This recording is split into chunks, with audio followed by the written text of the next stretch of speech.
You know, in 2006, Greg Mortison published a book, 3 Cups of Tea, that went on to sell 5 million copies and generate $50 million of donations to the Central Asia Institute, an NGO run by the author.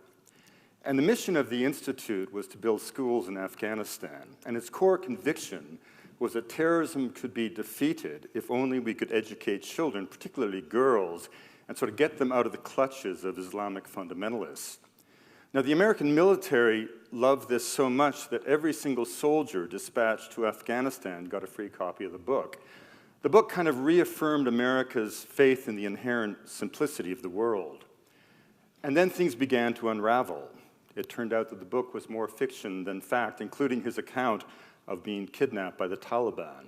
It turned out that the Institute and the author were spending millions of dollars to purchase media coverage in order to promote the book. Indeed, they were buying tens of thousands of copies of the book on Amazon to keep it at #1. And as the author was flying around doing lectures on a private jet, very few schools were actually getting built in Afghanistan. Indeed, the treasurer of that institute famously remarked that Mortison was using the institution as his personal ATM. Now, a very sad story, but the real question that it begs is, why do we have this faith in Western education to be the panacea, to lift people out of poverty, to address social justice, and in the case of the Mortison scandal, to solve the problems of Afghanistan? You know, it's one element of the development paradigm that is never challenged, but my experience has always been that education, particularly in the developing world, is more about enculturation than it is about the transmission of information and knowledge, let alone the fomenting of creativity.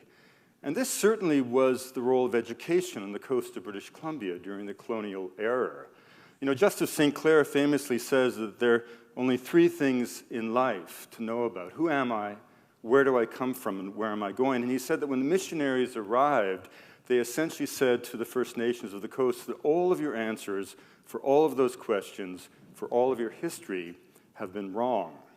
Now, how would we feel, for example, if some authority that we could not challenge came into our lives, took away our children at the age of 3 and 4 and 5 years old, knowing full well that they were in the process of indoctrinating them to have complete contempt for everything that we and our grandfathers had stood for? Well, that's exactly what happened in the residential schools.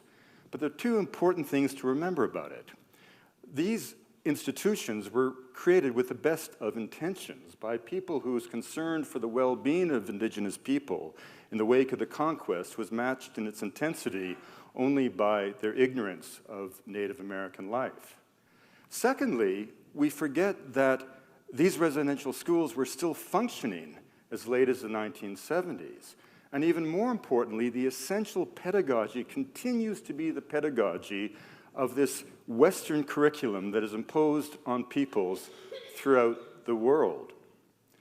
Now, the idea, of course, and the difference, I suppose, is that in place of a process of conversion to Christianity, now the conversion is to the cult of modernity. Now, what is this thing, modernity? Because we created modernity, we tend to think of it as existing outside of culture and history, when, of course, it's a product of both. Modernity, as we know it, is not 300 years old, and that shallow history shouldn't suggest to any of us that we have all of the answers for all of the challenges that will confront us as a species in the coming millennium. And then modernity, then, if you think of this process of transition from tradition to the global economy or modernity, whatever you want to call it, as being a kind of chemical equation, well, the catalyst is education, and this is how it works. In the pastoral nomadic traditions of East Africa, particularly in the Kaisu Desert of northern Kenya, drought is not some kind of cruel anomaly, but rather a regular feature of climate, and surviving drought is a key imperative that allows a people to be. And as pastoral nomads, of course, it behooves the people to have vast numbers of herds of cattle and camels so that if you do have a devastating drought, at least some of your biological capital, your economic wealth, will survive. And that becomes something that sort of moves through the entire society. In order to have lots of cattle, it's helpful to have lots of children, so it shouldn't surprise us to learn that these societies are polygynous, and it's not unusual for an elder to have 3, 4, even 5 wives, but that creates a problem. What do you do with young men of marriageable age who don't have access to wives? Well, you basically get rid of them if you control the power of the politics and the magic, and you exile them to remote encampments. But to make their separation from the community desirable, you envelop it in prestige. And the most important moment in a young man's life, a moment he has trained for at least a decade, is his public circumcision, where he sits still, his back supported by the knees of his best friend as cow's milk is poured over his body, and he waits for the ritual circumciser who will slit his foreskin 7 times, transforming him from child into warrior. Now, should he flinch or show any sign of pain, he will shame his clan and his people forever. But few flinch, for the honor is so great. And so transformed into a Maron, a warrior, he lives a life of Riley, living in remote fora encampments, raiding the enemy for cattle, protecting your own herds, serviced by these young squires who come out, dazzled by the power of the warrior, living on a diet of herbs gathered in the shade of frail acacia trees, mixed with milk, and of course blood drawn with a ritual arrow from the jugular of a heifer, a kind of salty strawberry smoothie. But you still have this problem of the human libido. What do you do with all these young warriors who don't have access to women of marriageable age? Well, you solve that problem by allowing them to come back to the community as long as they don't engage with the women who are married, and they're encouraged to openly bead or have lovers amongst the young maidens, and those relationships can continue up until the moment the woman is engaged to an elder, and then the relationship must stop. But the warrior is expected to come to the girl's marriage ceremony and openly mock the virility of the old goat who has taken her away. But the marvelous idea is that a single adaptive imperative, surviving drought, bifurcates throughout the entire culture and, in a sense, makes it what it is. Now, here's where we get back to education. One key way of surviving drought is to have one foot in the cash economy. So there's a great incentive to educate an elder son, which is fine. But the problem is that these boys go off to schools controlled by the state, or in some cases by missionaries, where they acquire a modicum of literacy, but in a context critically that teaches them to have contempt for who they are as pastoral nomads, because pastoral nomads don't fit Kenya's image of itself as a modern state. So as a result, they go into school as a nomad, graduate as a clerk, can't go back, and going forward simply means to join an economy with a 40% unemployment rate for high school graduates. So they drift to the slums of Nairobi and they try to scratch a living from the edges of a cash economy. Now, that looks to the development paradigm all for the good. Per capita income's gone up, urbanization has gone up, literacy's gone up, but in fact, quality of life has gone down. And how often do we hear third world leaders saying we've got to prepare our people for the global economy? What does it mean to a Waorani warrior in the forests of Ecuador, a people first contacted in 1958, known to the outsiders as Auca, a pejorative term in Quechua meaning savage. And of course, they thought all outsiders were Kuwade. But the Waorani welcomed contact because it broke a cycle of blood feuds that had resulted in 54% of their mortality being due to them spearing each other. And they welcomed education because it offered access to outside goods. But these were true natural philosophers of the rainforest. They knew that forest so well, their hunters could smell animal urine at 40 paces and tell you what form of life had left it behind. But what did education mean? The arrival of Ecuadorian or Quechua teachers who had utter contempt for the Waorani culture, the language, the way of life. They were enculturated only to become consumers in the national economy of Ecuador. And as a result, high school graduates of the Waorani know less about the forest upon which their people depended than young children of 5 who have yet to have their spirits crushed in these schools. I made a film with Carol Black called Schooling the World, and our crew dropped into a classroom in Ladakh. Now, all through India, Ladakh, Nepal, the vestiges of the old British educational system is there. And remember what the Minutes of Education that Macaulay wrote said, our goal is to make people brown on the outside and white on the inside. This is education by rote, it's militaristic kind of pedagogy, and of course, in the end, it's the generation of a sense of humiliation, and here's how that happens. We walked into the schoolroom, and a biology teacher was teaching a course in botany. In a curriculum she didn't understand, in a language she could hardly speak, to children who could not understand that language either, English.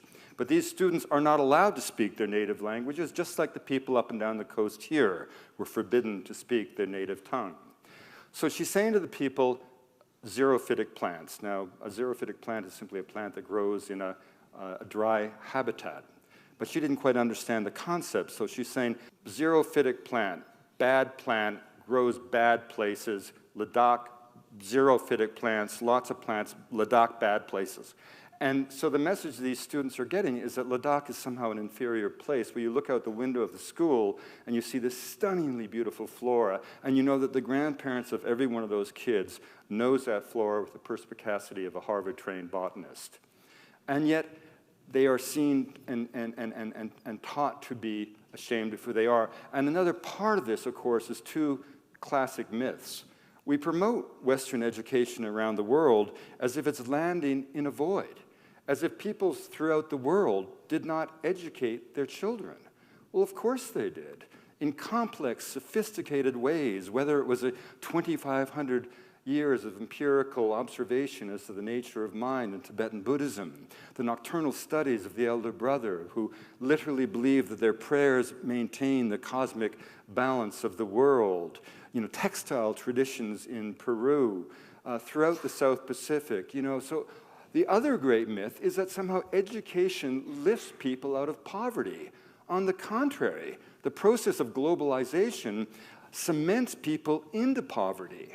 I have never in my life in traditional cultures seen the wretchedness that one encounters around the periphery of almost any city in the so-called third world. And in the end, then, we have to ask ourselves, even, what is this thing of Western education? How great is it? If we look at our own culture, for example, and the United States, for example, the average American youth by the age of 18 has spent 4 years watching television and playing video games, contributing to an obesity epidemic so severe that it's been seen to be a national security issue by the Joint Chiefs of Staff.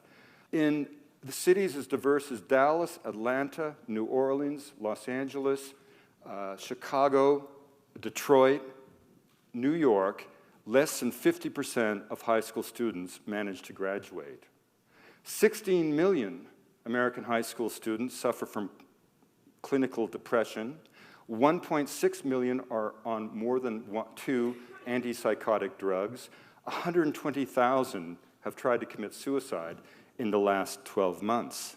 So what exactly are the benefits of this worldview that allow us to have such confidence that it is the way of life for all peoples of the world? And this is where we get back to terrorism. Culture is not trivial. The one lesson of anthropology is that culture is not the songs we sing, the prayers we utter, the clothes we wear, even the cosmologies we celebrate. Ultimately, culture is about a body of moral and ethical values that every culture places around each individual to keep at bay the barbaric heart that history teaches us lies within each of us.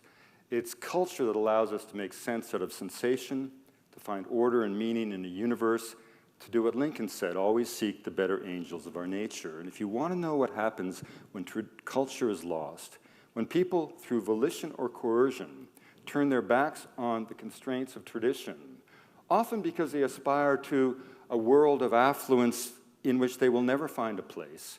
The only place that will be theirs will be the lowest rung of an economic ladder that goes nowhere. Disaffected, alienated, taught to be a failure, unemployable, with no access to employment, they settle around the periphery of the cities of the world. And that is where terrorism comes from. Terrorism comes out of hopelessness. And hopelessness can come about when we do not fulfill the promises of education, even as we tear people from the constraints of their traditions. And it doesn't have to be like this. The issue isn't to say that education is wrong. Of course, it's a wonderful thing. But it all depends on the context and the manner in which the pedagogy is promoted. If, for example, the issue isn't the traditional versus the modern, it's the rights of free people to choose the components of their lives. No one is talking about keeping people frozen in time any more than we're suggesting that any of us go back to a pre-industrial past. The issue is, how do we find a way for all peoples to benefit from the best of international education, if you will, without critically that engagement demanding the death of their ethnicity? Because again, when you lose those constraints, anything can happen. Now, if we go to a success story, the Northwest Amazon of Colombia, the homeland of the people of the Anaconda, the Barasana, the Macuna, the Tanimuco. When I first worked there in the 1970s, it was a sad place. You felt that something important had happened but a very long time ago. The missionaries seemed to be everywhere. And then an amazing thing happened. The president of Colombia said to a friend of mine, Martin von Hildebrand, do something for the Indians. And in 5 extraordinary years, Martin did more than something. He secured legal land rights for an area of land collectively the size of the United Kingdom for the 57 ethnicities of the Northwest Amazon. And behind a veil of isolation created by the absence of the nation state in that part of the lowland forest, a forest incidentally the size of France, a whole new dream of culture was born. I went back there to make a film for the National Geographic a couple of years ago with Stephen Hugh Jones, who was head of anthropology at Cambridge. And Stephen had been part of a film series called Disappearing Worlds in the early 70s, in which he predicted the demise of all these peoples, a tragedy unfolding, as he put it. He walked into a longhouse the size of this room, 250 barasana in full ritual regalia, men, women, children, 3 days and nights of taking yahe, ayahuasca, in celebration of cassava woman. He got on the satellite phone to his wife and he said, Christine, it's incredible. The only thing that disappeared were the fucking missionaries. and we asked an elder, why did you let these missionaries do this to you? And he said something very powerful. They promised us they could make us human. And that's the process of colonization, is to persuade the colonized of their own inherent inferiority. And we cannot do that with education. And if you look around the world, you'll see that every one of these cultures has something to say. Every one should be heard. Each are part of our overall human repertoire. We need the prayers of these young monks, just like we need the hopes of this young warrior on the Serengeti Plain, because these diverse voices of humanity, their intuitions about the nature of being alive, their own educational systems are all part of our collective geography of hope. Thanks very much.